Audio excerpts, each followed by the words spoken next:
بسم اللہ الرحمن الرحیم۔ السلام علیکم۔ ہم اپنے تمام ویورز کو خوش آمدید کہتے ہیں۔ روزانہ واقعات سننے کے لیے ہمارے چینل بشر اسٹوڈیو کو سبسکرائب کریں۔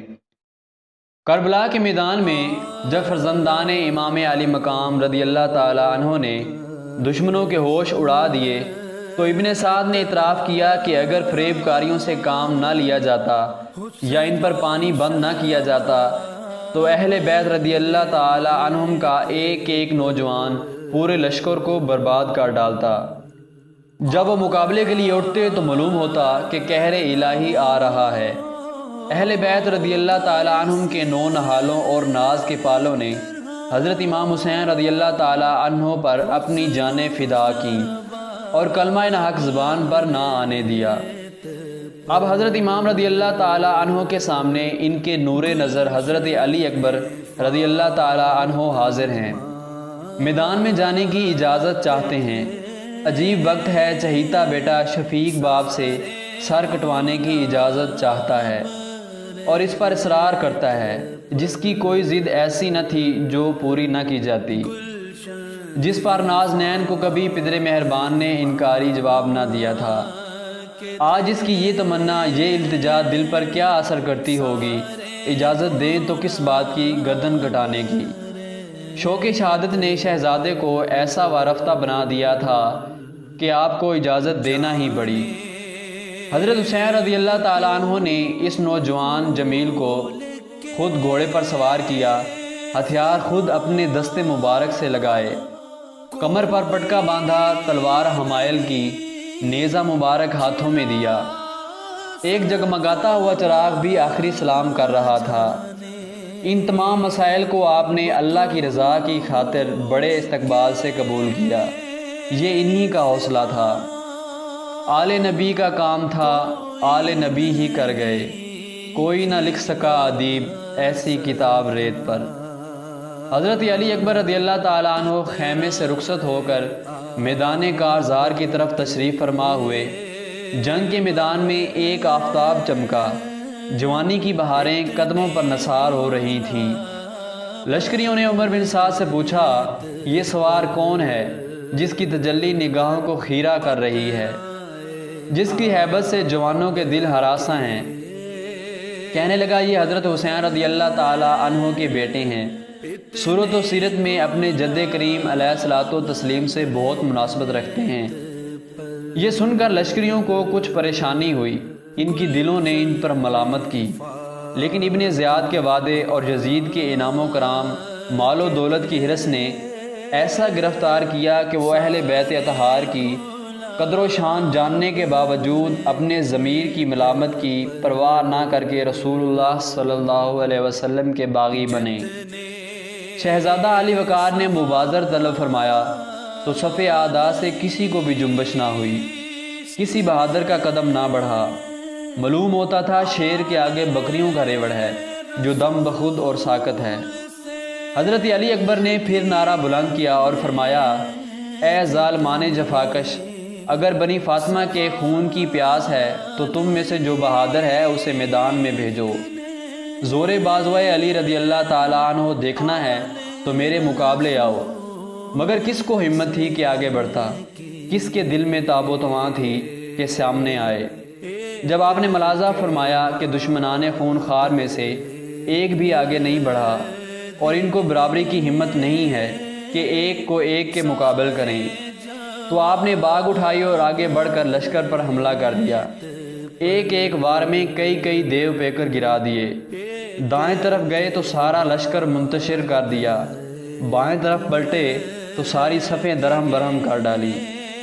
کبھی قلب لشکر میں غوطہ لگایا تو گردن کشوں کے سر موسم خزاں کے پتوں کی طرح تن کے درختوں سے جدا ہو کر گرنے لگے۔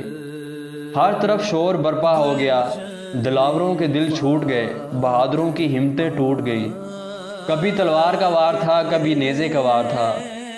شہزادہ اہل بیت کا حملہ نہ تھا، عذاب الہی کی بلائے عظیم تھی۔ دھوپ میں جنگ کرتے کرتے چمنستان اہل بیت کے گل شاداب کو تشنگی کا غلبہ ہوا۔ باغ موڑ کر والد ماجد کی خدمت میں حاضر ہوئے۔ عرض کیا اے پدر بزرگوار، پیاس کا بہت غلبہ ہے۔ غلبہ کی کیا انتہا، 3 دن سے پانی بند ہے، تیز دھوپ ہے اور گرم ریگستان میں دوڑ دھوپ، لوہے کے ہتھیار جو مبارک بدن پر لگے ہوئے ہیں، جو سورج کی تپش سے آگ ہو رہے ہیں۔ اگر اس وقت حلق تار کرنے کے لیے چند قطرے مل جائیں تو فاطمی شیر دشمنوں کو پیوندے خاک کر ڈالے۔ شفیق باپ نے جان باز بیٹے کی پیاس دیکھی، مگر پانی کہاں تھا جو اس تشنہ شہادت کو دیا جاتا۔ آپ نے شفقت سے چہرے سے گرد و غبار صاف کیا۔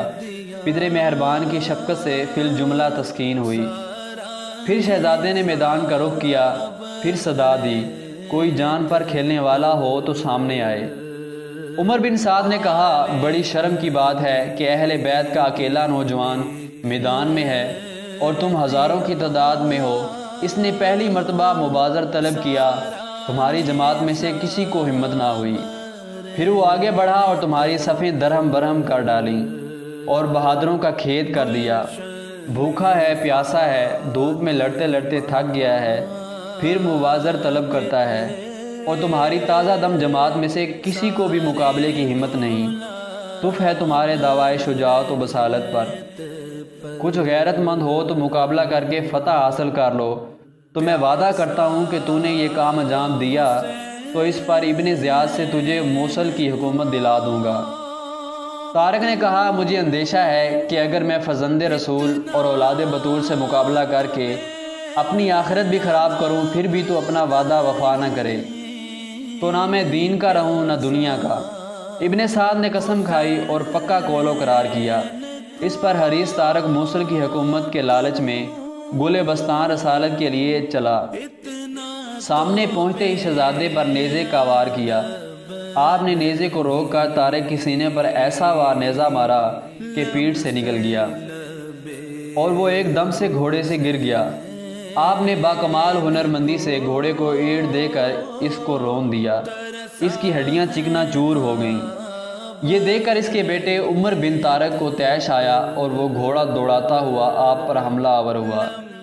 آپ نے ایک ہی نیزے میں اس کا کام بھی تمام کر دیا۔ اس کے بعد اس کا بھائی طلحہ بن طارق اپنے باپ اور بھائی کا بدلہ لینے آپ کی طرف دوڑا۔ آپ نے اس کے گریبان میں ہاتھ ڈال کر اس کو گھوڑے کی ذہن سے اٹھا لیا اور زمین پر اتنی زور سے پٹکا کہ اس کا وہیں دم نکل گیا۔ شہزادے کی ہیبت سے سارے لشکر میں شور برپا ہو گیا۔ ابن سعد نے ایک مشہور بہادر مصرع بن غالب کو شہزادے کے مقابل کے لیے بھیجا۔ مصرع نے شہزادے پر حملہ کیا۔ آپ نے تلوار سے نیزہ قلم کر کے اس کے سر پر ایسی تلوار ماری کہ گھوڑے کی زین تک کٹ گئی اور وہ 2 ٹکڑے ہو کر گر گیا۔ اب کسی میں اتنی ہمت نہ رہی کہ اکیلا کوئی شہزادے کے سامنے آتا۔ ناچار ابن سعد نے محکم بن طفیل اور ابن نوفل کو 1,000 لشکر کے ساتھ جکبارگی کے ساتھ حملہ کرنے کے لیے بھیجا۔ شہزادے نے نیزہ اٹھا کر ان پر حملہ کیا اور انہیں دھکیل کر قلب لشکر تک کر دیا۔ اس حملے میں شہزادے سے کئی بدبخت ہلاک ہوئے، کئی پیچھے بھاگے۔ آپ کو بڑی شدت سے پیاس لگی، گھوڑا دوڑا کر پھر پدر عالی قدر کے پاس حاضر ہوئے اور عرض کی، پیاس کی بہت شدت ہے۔ اس مرتبہ آپ نے فرمایا، اے بیٹے، حوض کوثر سے سیرابی کا وقت قریب آ گیا ہے۔ دست مصطفیٰ صلی اللہ علیہ وسلم سے وہ جام ملے گا جس کی لذت نہ تصور میں آ سکتی ہے نہ زبان بیان کر سکتی ہے۔ یہ سن کر حضرت علی اکبر رضی اللہ تعالیٰ عنہ کو خوشی ہوئی اور وہ پھر میدان کی طرف لوٹ گئے۔ اس بار لشکر اشرار نے یکبارگی گھیر کر حملہ کر دیا۔ آپ بھی حملہ فرماتے رہے، دشمن ہلاک ہو کر خون و خاک میں لوٹتے رہے، لیکن چاروں طرف سے نیزوں کے زخموں نے تن نازنین کو زخموں سے چور کر دیا تھا۔ چمن فاطمہ گل رنگین اب اپنے خون میں نہا گیا تھا۔ آپ پر تیروں کا می برس رہا تھا۔ اس حالت میں آپ پشت زین سے نیچے روئے زمین پر آئے اور سر و قامت نے خاک کربلا پر استراحت کی۔ اس وقت آپ نے آواز دی، اے پدر بزرگوار، مجھے لیجئے۔ حضرت امام حسین رضی اللہ تعالیٰ عنہ گھوڑا دوڑا کر میدان میں پہنچے اور شہزادے کو خیمے میں لے آئے۔ حضرت علی اکبر نے آنکھ کھولی اور اپنا سر والد کی گود میں دیکھ کر فرمایا، اے پدر بزرگوار، میں دیکھ رہا ہوں آسمان کے دروازے کھلے ہوئے ہیں، بہشتی حوریں شربت کے جام لیے انتظار کر رہی ہیں۔ یہ کہا اور جان جان افرین کے سپرد کی۔ اہل بیت کا صبر۔ اللہ اکبر۔